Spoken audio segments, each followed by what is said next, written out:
What is going on, everybody? Back for another week. That's right. Got more comic books for you guys this week. Come on. Yeah, right. You know what I think of y'all's attitude? Yeah, so there. Um, so before we get started this week,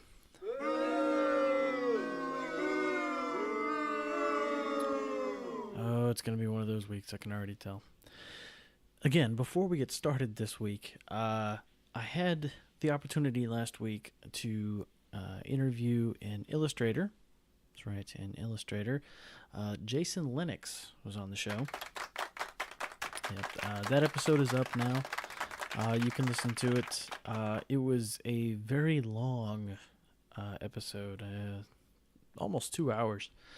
That he and I talked, but we talked about all kinds of really cool stuff. He's a pretty amazing guy, and his book, Lords of the Cosmos, is his current love and his current passion right now, and it is out on Comixology, or you can go over to jasonlennox.com. That's Lenox, and pick up a physical copy. So it's both digital and physical, and it's a really good book for those of you who are old like me, and you grew up in the 80s and the 90s. This book will really talk to you and speak to you.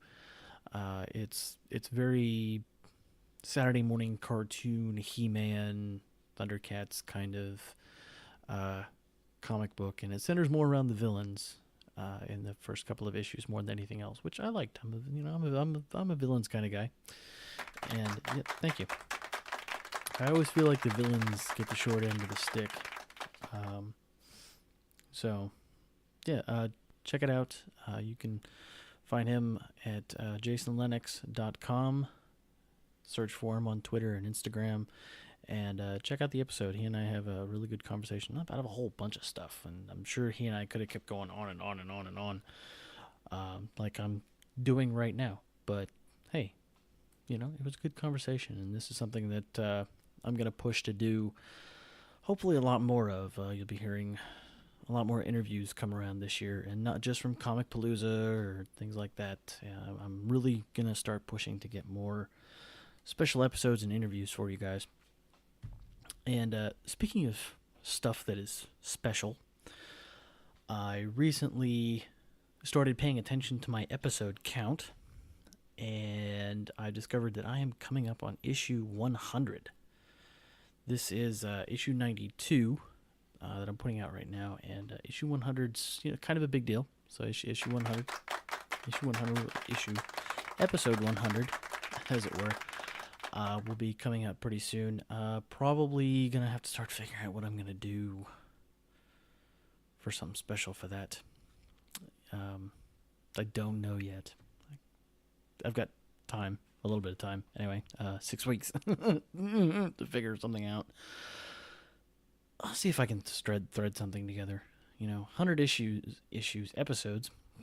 I'm a comic book guy. Everything is issues for me. I have issues, so there's always that. And my soundboard's not working right tonight. They were supposed to be off track.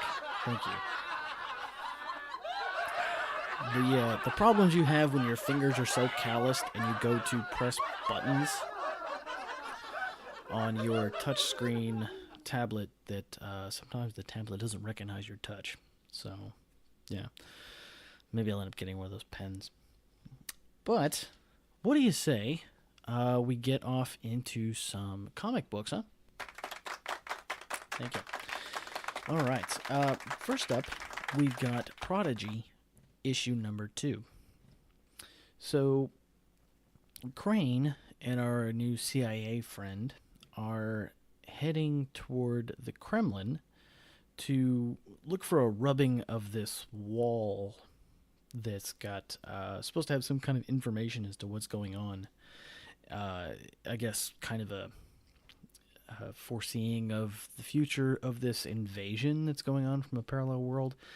When they arrive at the Kremlin, they have to break through a wall that was put in place around a secret library by Stalin. So, and apparently this library contains a whole bunch of really cool stuff that shouldn't be in this library.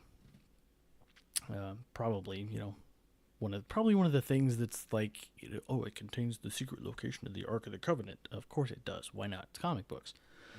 But sadly, when they get there, this scroll is missing.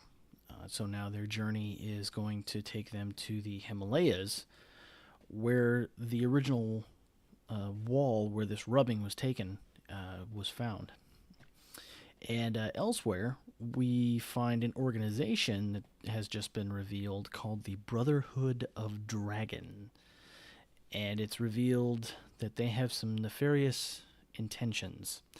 It kind of feels like they knew about the invasion. And, so, yeah. I don't know, things are definitely becoming super... Like I have more questions than I did with the first issue, and I'm liking it. And I guess I kind of feel like this is where I'm headed with my comic books. Like I guess I'm to the point where in my comic books I really like books that make me question what the hell is going on, but in a good way, as opposed to a couple of months ago when I reviewed Freeze. I questioned what the hell was going on, but the absurdity as to what was happening in the book was not at all appetizing. But Prodigy seems like this is going to be the kind of book that's going to make me constantly question, like, what the heck is going on? And I want to know more. So let's talk about Domino, issue number 10. This is the last episode issue. See, I can't get any of it right, but it's the last. I know. It's the last issue in this particular Domino run. Fear not, however, because she will be returning in Domino and the Hot Shots, or maybe it's just called Domino's Hot Shots, or maybe it's just called Hot Shots. Either way, it's not called Hot Shots Part 2. So,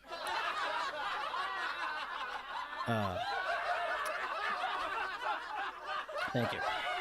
See, when I operate the board myself, I get laughs. I've got somebody else doing it, nothing. Just can't win for losing with other people, I guess. So Domino and her team have decided they're going to help Longshot, who's suffering from some kind of sickness that's supposedly going to kill him very soon. So the only way they can get this sickness cured is to go to Mojo World and find these doctors. And when they get to Mojo World, of course, they've got to fight an army, because that's what you do when you go to Mojo World. And they have to fight through this army of slave traders to reach the doctors that are going to save Longshot. Well, it turns out that this illness would have allowed his enemies to use his powers against Earth. So, essentially, Domino just saved the entire planet. Yeah. And now it seems like after all is said and done, they're in for some, R&R, which, I mean, they deserve. Crikey, they just saved the entire planet, Domino's not an Avenger, but, she does what needs doing. Let's see. Oh, let's go ahead. Let's go ahead and talk about Captain Marvel issue number 1. Yeah. Now, I wasn't really talking about the Life of Captain Marvel book that was coming out, because I was only kind of half-assed paying attention and reading it. It didn't really speak to me, but I'm excited to get back into some more Captain Marvel in lieu of the movie coming out soon. That's right. Absolutely, without a doubt, one of my most all-time favorite Marvel characters, Captain Marvel, and I can't wait to see this movie. So much hype. And I really need to get a hype button in here. Some guy come out and go, #hype. Something like that. I don't know. I'll come up with something. So, Captain Marvel, issue number 1. So, Carol has returned to New York after spending some time in outer space, and we open with Carol and Spider-Woman dealing with some kind of giant kraken that is attacking New York City, because that never happens. And after they managed to, okay, that was, yep, thank you. All right, that wasn't supposed to happen, I promise. But after they managed to deal with the Kraken, Tony arrives with his Iron Legion, and he invites Carol to a meeting with him. Now, apparently, he's been trying to invite Carol to this meeting for quite some time, and she keeps avoiding him. But now she's going to go and have this meeting with her.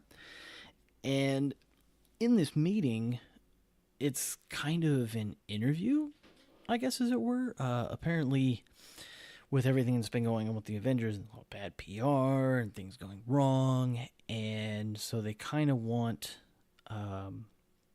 to know that Carol is okay. During the whole Life of Captain Marvel thing, she had kind of a breakdown. She was dealing with some problems mentally, and things that normal people go through, right? And so they just kind of want to make sure that Carol is okay.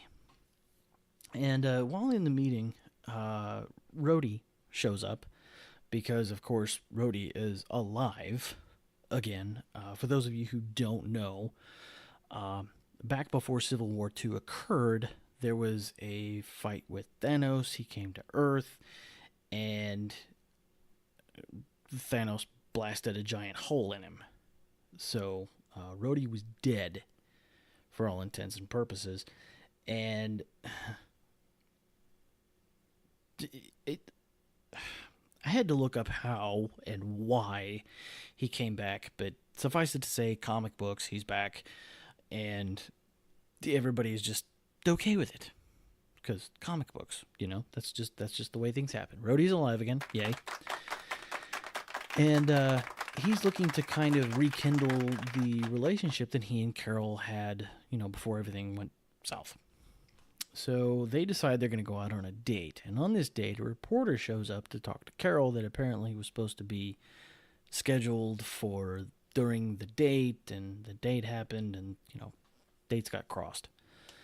And so while they're trying to, talk and come up with a new date, out of nowhere, Nuclear Man shows up and picks a fight with Carol. Because, again, comic books. And when you're on a date and you're a superhero, people end up picking a fight with you.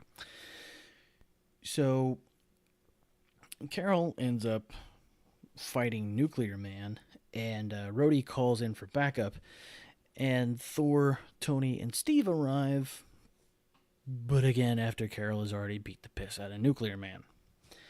So Nuclear Man decides that he's going to flee, and he opens up some kind of portal, but not before he snags the reporter that Carol was talking to. And as the portal closes behind him, Carol manages to jump in, so he's going to go after Nuclear Man to save this reporter.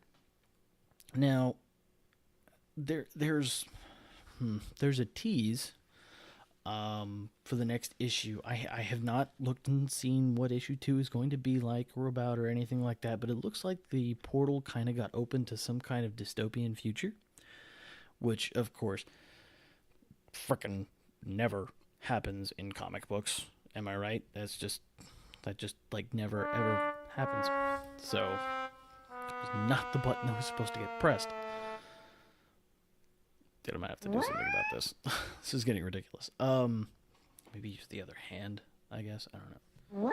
There, that might work better. I don't know. I'll just have to. I was told once in a little piece of advice. Sometimes it's best just to switch hands.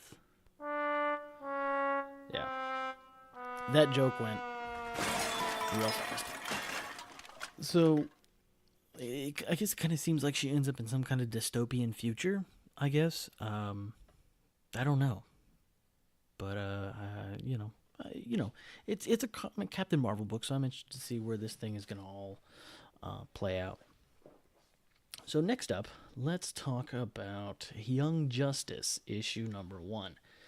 Now, this does not follow the Young Justice season 3 that was just released on DC Universe. This is a completely different animal, different characters for the most part, kind of ish. So we have Ginny Hex, and she's come to Metropolis looking for help from Superman.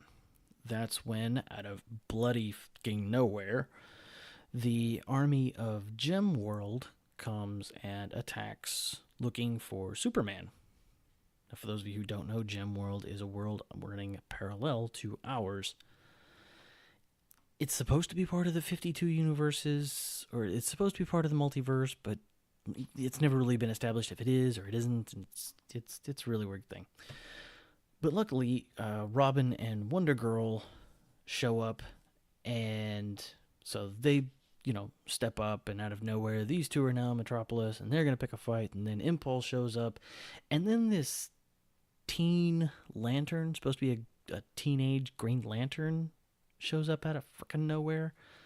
I don't understand that one, by the way. I don't know. I was like, Teen Lantern? Where did we come up with that? Whoever came up with that, come see me, because we need to talk about your cliches, I guess. I don't know. It just, blech. But they all show up, and they all kick the crap out of the armies of Gem World, push them back into Gem World themselves. But as they try to escape, this Young Justice squad gets sucked into the portal with them. And so now they're ended up in Gem World, but they all got separated. And it looks like Robin ended up in Amethyst Castle because he gets to encounter Princess Amethyst, the hero of Gem World. And it seems like Impulse found Connor Kent, aka Superboy. Which I was like, what? Why is Connor Kent in Gem World? I don't know.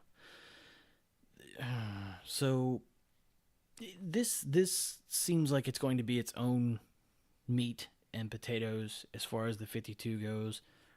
As far as DC Comics goes, none of this stuff is going to be continuity from what I could tell, but we'll have to wait and see later on. I'm sure that will probably change.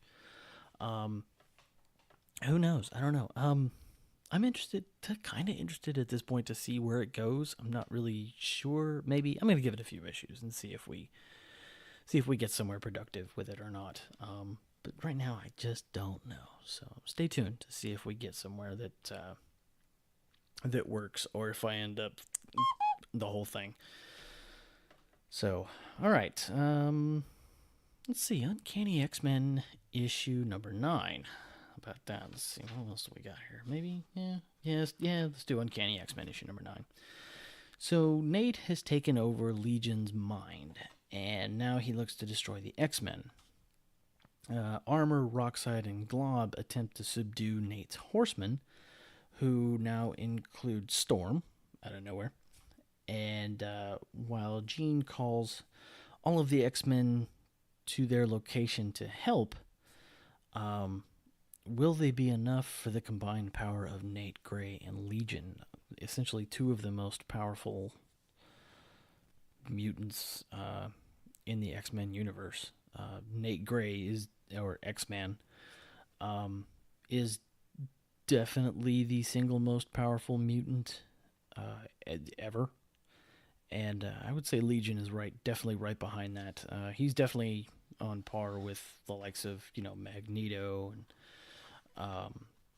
Professor X and Nate Grey and Jean. So, yeah, I mean, this is escalating quickly. And it's a weekly series, so, things are escalating quickly and definitely being drawn out. Let's see. X-23, issue number 8. So, Laura and Gabby have taken a cybernetic assassin from a prison facility after this tactical team broke in and also tried to take the cyborg. It basically just kind of... And my sound... Once again, my sound effects are not playing correctly. Gosh, I don't know what to do here. Anyway, does anybody know Samsung and know what to do when touchscreens don't? I don't know. Anyway, so they take the cyborg and they bring them back to the X Mansion, and Beast runs, so a bunch of tests and things, and he says, well, it is essentially another a clone of Lara, but it doesn't have her X gene, so she doesn't have any kind of healing factor or anything of that nature. So she's really, mostly cyborg, and that's really all she has going for her. Laura doesn't trust the cyborg, and for some reason, Gabby seems super excited to have another sister, I guess. Gabby just seems really naive. Probably because she's very young and doesn't know a whole lot about the world, but, yeah. Let's see. Hit Girl, issue number 12. So Hit Girl and her new thief friend invade Madre Agostino's place of business, I guess as it were, and begin taking out her people one by one. And that's when Mama Agostina decides that she's going to take matters into her own hands, and she and Hit Girl cross swords, but short-lived, as Hit Girl easily dispatches Mama Agostina on her own. And when the smoke clears, Hit Girl and the thief part ways, and Hit Girl, heads off to her next adventure. And it seems like our thief is going to take Mama Agostina's place as the new mother of crime in Italy. So, wha-bam. So, I gotta say that Hit Girl has really been resonating with me, and I don't know why, really. I think I'm just really enjoying the story, how fun it all is, and, the hack and the slash, the gore, that kind of thing. I didn't read the first volume of Hit Girl, and I'm really enjoying this. I kind of wish I had picked up the first volume of Hit Girl, but que sera. All right, last up. That's right, last comic. Y'all are anxious to get out of here, I guess. That's okay, fine. So, The Punisher, issue number 6. So, Frank has been captured by Zemo, and he used the chameleon to create, of course, a likeness of Frank's face. And Jigsaw was more than willing to wear the mask and impersonate Frank and kill a television crew live on television. So, further proving that A, Zemo's a psycho, B, Jigsaw is willing to do anything just for a kill, and C, that Frank is even worse, I guess so, then, hell, but Zemo then throws Frank into a prison in Begalia and has locked him away for several months. There was a picture of tally marks on the wall, and some of them were kind of hard to make out, so it seemed like it could have been 3 or 4 months before Frank was let out from that cell. He's been tortured at the hands of Zemo and Hydra prison guards, and it seems like someone calling herself Sister Mercy has come to save him. Whether or not that means taking him out of the prison or taking him out has yet to be seen. So that one worked. Thank you. I don't know. Maybe it was just because I was using the wrong side of the thumb, the wrong side of the finger. I don't know. Either way, see? I don't know. Whatever. I'm going to figure something out. Until next week, everybody.